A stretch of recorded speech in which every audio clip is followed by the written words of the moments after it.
নমস্কার, দেখছেন talk to Bangla. আমি অভিষেক রয়েছে আপনাদের সাথে। এই মুহূর্তে যে খবর নিয়ে উপস্থিত হয়েছি, বিহারে যত ভোট এগিয়ে আসছে তত যেন সমীকরণ বদলাচ্ছে রাজনীতির। এবং নীতিশ কুমার, যিনি 12 জন এমপি দিয়ে একদম মোদী সরকারকে সমর্থন করছেন, সেই নীতিশ কুমার তিনিও যেন দিনে দিনে তার রং বদলাচ্ছেন বিহারের ভোট যত এগিয়ে আসছে। তার কারণ প্রধানমন্ত্রী নরেন্দ্র মোদী পূর্ণিয়া সভাতে যখন মঞ্চে বসেছিলেন, সেই মঞ্চে দাঁড়িয়ে একদম নীতিশ কুমার কোট আনকোট যেটা বললেন সেটা মারাত্মক কথা। তার কারণ তিনি বললেন যে আমার দলের একজন নেতা আমাকে বারংবার বলছেন যে আমি যাতে আবার আরজেডির সঙ্গে গিয়ে যুক্ত হই। এইটা ভোটের আগে বলাটা কতটা গুরুতর আপনারা বুঝতে পারছেন। যেখানে বিহারে এনডিএ সরকার কিংবা এনডিএ জোটের মধ্যে কিন্তু কোনো যে মেলবন্ধন সেটার কোনো ছবি এখনো পর্যন্ত দেখা যাচ্ছে না।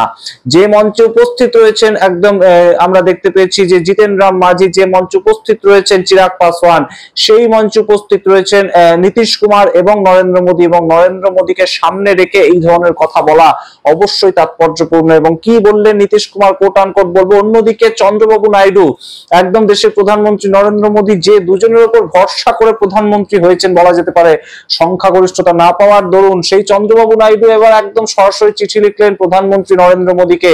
কি হিসেবে চিঠি লিখলেন সমস্তটাই বলবো। তার আগে অবশ্যই টক টু বাংলা ইউটিউব চ্যানেলকে সাবস্ক্রাইব করুন, এই ভিডিও দেখুন শেষ অবধি, স্কিপ না করে। অত্যন্ত গুরুত্বপূর্ণ এই ভিডিও। আপনারা জানেন যে এই মুহূর্তে বিহার ভোট যত এগিয়ে আসছে তত কিন্তু বিহারে প্রকল্পের ছড়াছড়ি, এটা অবশ্যই স্বাভাবিক। এবং ভোট এগিয়ে আসলে দেশের প্রধানমন্ত্রী কিংবা অমিত শাহ সেই রাজ্য জয় করতে কিংবা নিজেদের দখলে রাখতে সেখানে যাবেন, সেটা স্বাভাবিক। এবং সেই হিসাবেই পূর্ণিয়াতে এয়ারপোর্ট উদ্বোধন করতে গিয়েছিলেন দেশের প্রধানমন্ত্রী নরেন্দ্র মোদী। এবং সেখানে একদম কোট আনকোট নীতিশ কুমার কি বললেন আগে আপনাদের বলে দিই। নীতিশ কুমার কোट अनकोट বলছেন, हमको फिर লালু यादव आरजेडी के पास भेजने की फिर में थे मंच पर के साथी। অর্থাৎ মঞ্চে যে সাথী বসে আছে আমার, তিনি একদম এই মুহূর্তে কিন্তু লালু যাদবের আরজেডির সঙ্গে যুক্ত এবং তিনি বিভিন্ন ধরনের যোগাযোগ রাখছেন। কে এই সাথী?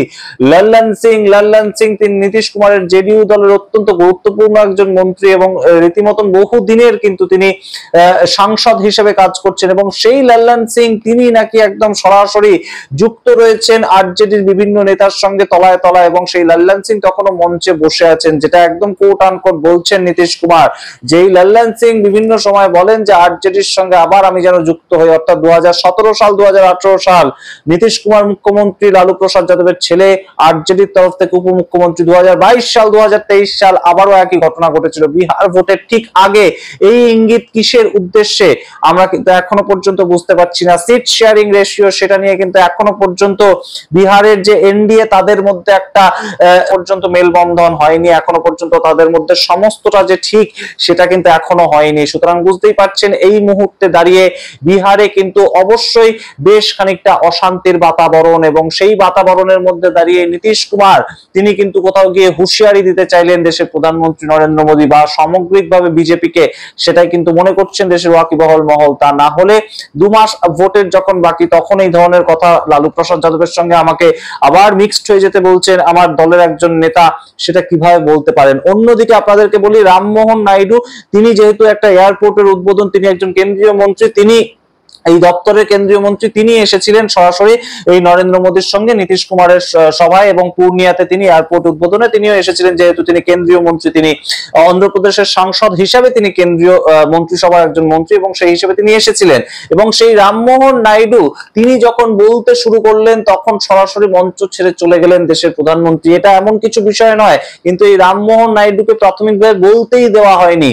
কি বললেন সেখানকার ঘোষিকা, অর্থাৎ তিনি যিনি বক্তব্য সাজাচ্ছিলেন কারা কারা বক্তব্য রাখবে, তাদের নাম অ্যানাউন্স করছিলেন, সেই অ্যানাউন্সার কি বললেন আপনারা শুনুন। তার পরবর্তীতে আপনাদের সেই ভিডিওটাও দেখাচ্ছি যখন দেশের প্রধানমন্ত্রী একদম রামমোহন নাইডু বলতে শুরু করলেন এবং তিনি মঞ্চ ছেড়ে বেরিয়ে গেলেন। এবং প্রথমে ঘোষিকা বলে দিলেন বা অ্যানাউন্সার বলে দিলেন যে আমরা আপনার কাছে ক্ষমা প্রার্থী, আপনাকে আগে বলতে দেওয়া উচিত ছিল। শুনুন আগে, তারপরে আসছে এনি বিস্তারিত ব্যাখ্যায়। मंत्री श्री राम मोहन नायडू जी, हम क्षमा याचना भी करते हैं, आपको पूर्व में ही बोलना था, किंतु सभी के प्रति आभार प्रकट करें माननीय।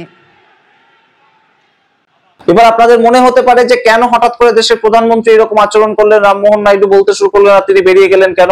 নিশ্চয়ই বিজি শিডিউল ছিল তার না, তার পেছনে অন্য আরেকটা কারণ কাজ করছে। তার পেছনে যে কারণটা কাজ করছে একদম সরাসরি এই মুহূর্তে খবর উঠে এসেছে চন্দ্রবাবু নাইডু, তিনি একদম অন্ধ্রপ্রদেশের মুখ্যমন্ত্রী এবং তিনি সবসময় কিন্তু তার নিজের বিষয়টা খুব ভালোভাবে বোঝেন এবং এই মুহূর্তে উপরাষ্ট্রপতি নির্বাচন মিটে গিয়েছে। উপরাষ্ট্রপতি নির্বাচনে হই হই করে 452টা ভোট পেয়ে একদম ভারতবর্ষের পরবর্তী উপরাষ্ট্রপতি হিসেবে নির্বাচিত হয়েছেন সিপি রাধাকৃষ্ণন, এনডিএ পদপ্রার্থী, এবং সেই হিসেবে চন্দ্রবাবু নাইডু তার দামটা কিন্তু বুঝে নিচ্ছেন যে 18 জন সাংসদ দিয়ে লোকসভায় 16 জন এবং 2 জন রাজ্যসভায় যে আমরা সমর্থন করলাম, এবার আমাদের দামটা তো দিতে হবে। তিনি চিঠি লিখেছেন এবং চিঠির বিষয়বস্তু শুনুন আপনারা। চিঠিতে তিনি লিখছেন যে আমাদের আমেরিকার যে ট্যারিফ চাপানো হয়েছে, 50% ট্যারিফ চাপানো হয়েছে আমেরিকার সঙ্গে বিজনেস করতে গিয়ে, অন্ধ্রপ্রদেশ স্টেটের এই মুহূর্তে 25,000 কোটি টাকার লস হয়েছে এবং সেই জন্য কিন্তু আমাদের সাহায্য করতে হবে। কাকে সাহায্য করতে হবে? কেন্দ্রীয় সরকারকে, নরেন্দ্র মোদী সরকারকে। এবং তাই জন্যই রামমোহন নাইডু তাকে আর এই মুহূর্তে খুব একটা ভালো চোখে দেখছেন না দেশের প্রধানমন্ত্রী। শুধু রামমোহন নাইডু এই লিস্টে রয়েছেন না, তেমন নয়, তার সঙ্গে রয়েছেন চিরাগ পাসওয়ান, তার সঙ্গে রয়েছেন জিতেন রাম মাঝি। আপনারা যে ভিডিওটা দেখতে পাচ্ছেন দেখুন যে দেশের প্রধানমন্ত্রী নরেন্দ্র মোদী তিনি একদম স্টেজে আসেন, সবার সঙ্গে তিনি হাত মেলান, গলা মেলান, সবাইকে প্রণাম জানান, কিন্তু সেই ক্ষেত্রে একদম তিনি এলেন স্টেজে, কিন্তু চিরাগ পাসওয়ান দাঁড়িয়েছিলেন, জিতেন রাম মাঝি দাঁড়িয়েছিলেন, তারা প্রণামও করলেন, তাদেরকে পাত্তাই দিলেন না দেশের প্রধানমন্ত্রী, একদম সোজা গিয়ে তিনি নিজের সিটে বসে পড়লেন। এই ধরনের ঘটনা তো দেখা যায় না। তার কারণ চিরাগ পাসওয়ান তো নরেন্দ্র মোদীর অত্যন্ত প্রিয় একজন পাত্র। সেই চিরাগ পাসওয়ানের সঙ্গে কেন এই মুহূর্তে এমন আচরণ নরেন্দ্র মোদীর? তার কারণ ওই একটাই, যে কারণে চন্দ্রবাবু নাইডুর একজন সাংসদের সঙ্গে তিনি এই ধরনের আচরণ করলেন, সেই ধরনের আচরণ করার একটাই কারণ, যার কারণ চিরাগ পাসওয়ান তার জামাইবাবুকে দিয়ে হঠাৎ করে অ্যানাউন্স করিয়ে দিয়েছেন যে আমরা 20টা সিটে মানবো না, বিহারের সিট শেয়ারিং এর ক্ষেত্রে আমাদের মিনিমাম 40টা আসন দিতেই হবে। এবং জিতেন রাম মাঝি তিনি একজন মাত্র সাংসদ এবং তিনি এই মুহূর্তে কেন্দ্রীয় মন্ত্রিসভার সদস্য বটে। সেই জিতেন রাম মাঝির দলকে 10টা আসন দেবে ভেবেছিল ভারতীয় জনতা পার্টি। সেই জিতেন রাম মাঝিও বলে দিয়েছেন যে মিনিমাম 15টা আসন যদি না দেওয়া হয় তাহলে আমরা কিন্তু আলাদা লড়বো, 100টা আসনে আমরা লড়াই করব এবং সেই 100টা আসনেই আমাদের 15,000 থেকে 20,000 ভোটার রয়েছে। অর্থাৎ বুঝতেই পারছেন এনডিএ এর ভোট কাটবো, ও পক্ষান্তরে এই কথাটা বলে দিয়েছেন।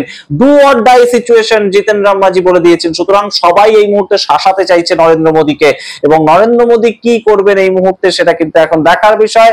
এবং সামগ্রিকভাবে বিজেপি এই মুহূর্তে নীতিশ কুমারকে নিয়ে, নীতিশ কুমার সবচেয়ে বড় ফ্যাক্টর। নীতিশ কুমার বহুদিন আগেই বলে দিয়েছেন যে কোনো মতেই কিন্তু আমি বিজেপির থেকে কম আসনে এবার আর লড়বো না, তার কারণ আমি একদম রীতিমতন প্রেসার দিয়ে রাখবো বিজেপিকে, এবং তার যে জায়গাটা সেটা প্রেক্ষাপটটা কি না 12 জন সাংসদ দিয়ে আমি সমর্থন করছি, তা না হলে দেশের প্রধানমন্ত্রী তৃতীয়বার প্রধানমন্ত্রী হতে পারতেন না।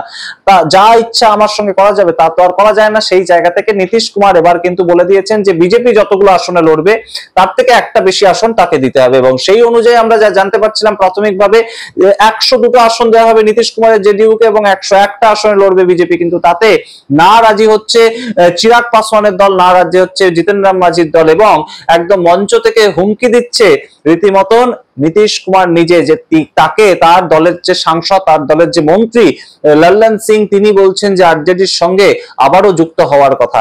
সেটা কিসের ঠিক ইঙ্গিত আমরা এই মুহূর্তে সমস্তটাই আপনাদের সামনে রাখলাম। এবং নীতিশ কুমার যেভাবে বিভিন্ন একদম ক্ষেত্রগুলোতে গিয়ে, বিভিন্ন যে বিধানসভা এলাকাগুলোতে গিয়ে নিজের দলের প্রার্থীর নাম ঘোষণা করছেন, সেটা কিন্তু অবশ্যই এই মুহূর্তে একটা ডেসপারেট সিচুয়েশন, ডেসপারেট হয়ে গিয়েছেন নীতিশ কুমার।